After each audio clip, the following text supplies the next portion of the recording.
একটি গ্রামে একজন মানুষ ছিল যার অভ্যাস ছিল খুবই খারাপ।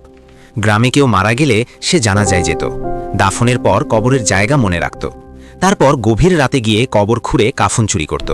এভাবে সে বড় গুনাহের মধ্যে ডুবেছিল। একদিন গ্রামের এক যুবতী মহিলা মারা গেল। সেই লোকও তার জানাজায় অংশ নিল এবং দাফন দেখে রাখল।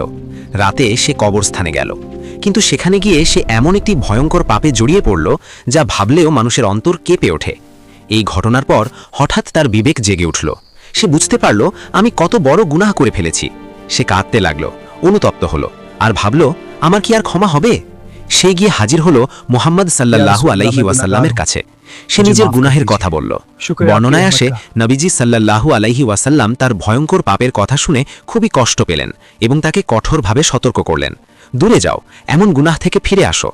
এটা তাকে অপমান করার জন্য নয়, বরং তাকে গুনাহের ভয়াবহতা বোঝানোর জন্য। লোকটি বাড়ি ফিরে গেল, তারপর শুরু করল কান্না, তওবা আর আল্লাহর কাছে মিনতি। দিনের পর দিন না খেয়ে না ঘুমিয়ে শুধু কাঁদতে কাঁদতে বলতো, হে আল্লাহ, আমাকে ক্ষমা করো।